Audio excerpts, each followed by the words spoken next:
Welcome back to another episode of Toon Talk TV, the #1 animated podcast on YouTube. If you want to see a couple creators fight over a knuckle sandwich, this is the podcast for you. If you're new to the channel, be sure to like, follow, and subscribe. Boys, let's just get into it. The cartoon today is Hugo's Mind Place. Bob, you're all over it. Let's go. Let's go. Place? Oh, Hugo's Mind Palace. It's Palace. Yeah, no, you're right. It's Palace. Yeah, it's Palace. Hugo's Mind Palace. Bob, hit that me. was a doozy. It was a refreshing watch. I'll say that right there. It was a very refreshing, comforting, fun cartoon. It gave me vibes of like Adventure Time, Futurama.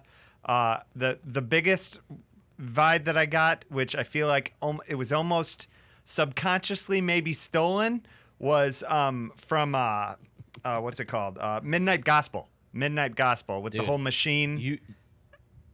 You're hitting every single thing that I put my initial thoughts. Midnight Gospel. So we're thinking the same Adventure thing. Time, Steven Universe. I won't dude, lie all though. of it. I think almost Midnight Gospel almost failed in the sense to where I wanted to see more of. They went real esoteric with Real it. podcasting. With the podcast and stuff. This almost ties it down better to where you could actually make a storyline with it, and I feel like that's why it's an amazing pilot. I do think it's going to somehow get picked up, whether it's through Patreon or whatever. It sucked me in. Characters were great. Story was awesome. I got the Adventure Time vibes from the overall look. Did you catch one of the background nuggets from Adventure Time in there? No. Was there a background nugget in there? So on the shelf at the end, BMO was sitting on there. Oh, really? Yeah. Oh, okay. So they're obviously like fans. No, I missed the BMO Easter egg. That's pretty cool that they put that in there. That might be illegal. Yeah, it might be, but Screw it, whatever. YouTube. I think this is like YouTube, like animations. Like fuck it. Bob, who directed that? This is amazing. Alistair Boubli also goes by Aristocrat on YouTube, and I think their socials, which we will link in the description.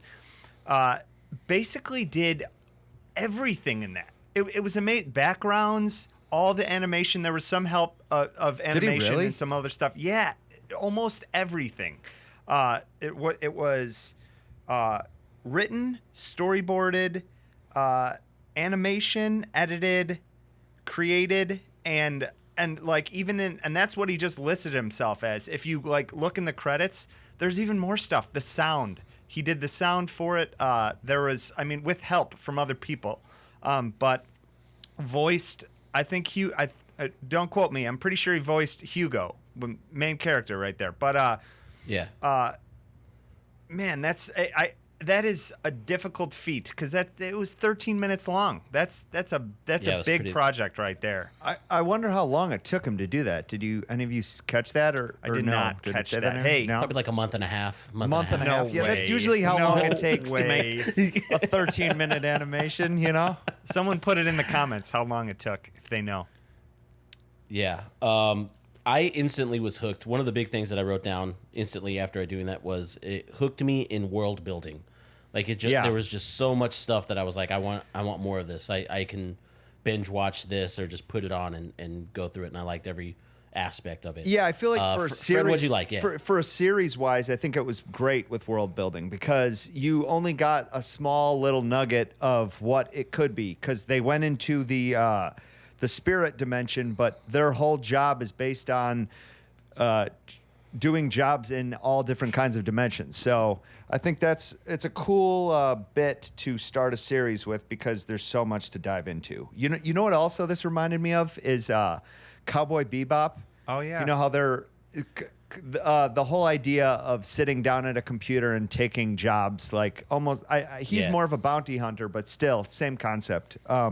These characters, some of them reminded me of Michael Cusack creations. Did you catch like the purple guy with the one eye and some of the weird characters on the side? They remind me of like Bliblies from Smiling Friends. I feel like they felt very like in the world of humans and then just creatures. Blob shapes. Yeah. So if interdimensional travelers came to our dimension and Earth, what would be the thing that they would want to take home? What's the artifact from Earth that they need to steal to bring back to their home planet? I feel like it'd be something that we completely take for granted. Like it's not like a big art piece or something. It would be like something from a Happy napkin Meal or something. Yeah, Something from a Happy Meal, But or probably our phones because we're staring at them all the time. They're Oh, yeah. capturing a Megan Fox fart in a jar. And Oh taking yeah, that back with them. I would take that back with me, dude. I need that Megan Fox fart. I had a similar question. If you guys got to hop, if interdimensional travel was a thing and you could unzipper something and hop into another dimension, which one you go into? They had me intrigued with Clown World there. I wanted to get in that Clown World for sure. See what's going on. Just peep in there. Yeah, didn't Seemed they not bleak. even show a picture of No, that? there They were was nothing. The character got Yeah, And there was a Yeah. sign Yeah. on the back wall that they obviously had been there. It said, "Welcome to Clown World." I feel like I'm going to the first thing I Booby think Universe, dude. of. What universe? To where? Booby Universe. Booby Universe. Ooh, me too. Me too. Yeah, I changed my answer. No, to no, it's Booby only a one. Universe. No, no. it's only I also want to go to Booby Universe.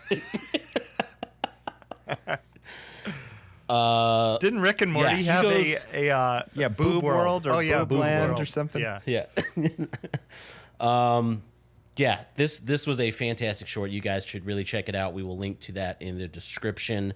Final thoughts. Yeah, Fred, Bob, what do we there's got? a few other things I caught. I like how they left it off kind of open-ended, where they're kind of leading to another story, which is a good thing for a pilot to do, because it finished the story, but it also added more to it, where it's like, all right, I'd watch a second episode of that. Did you? Yeah.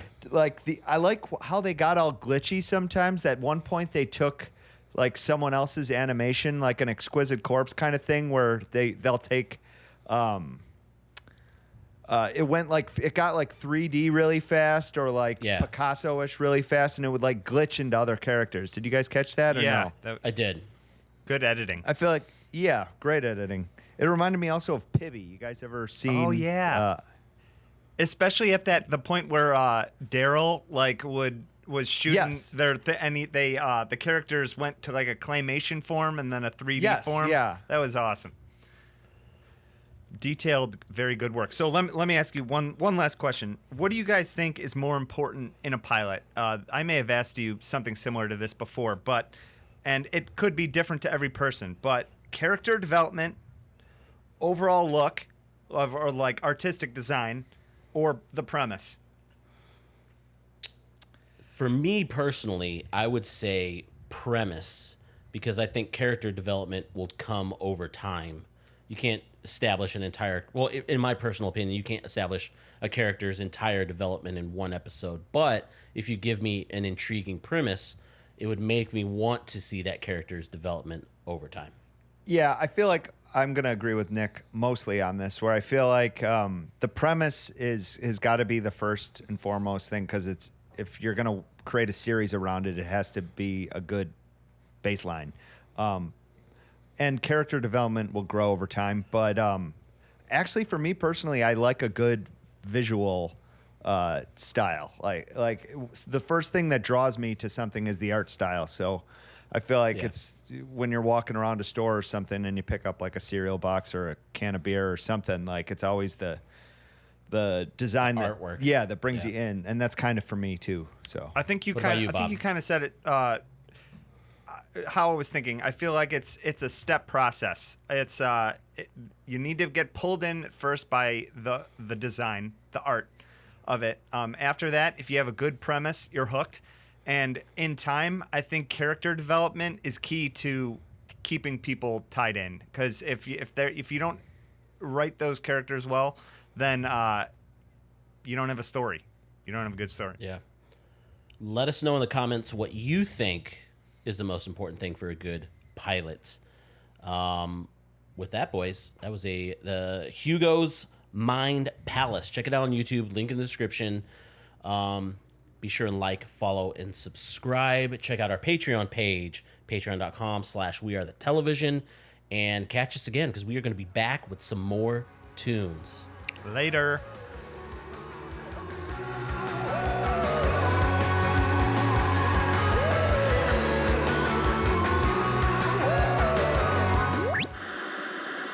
We are the television.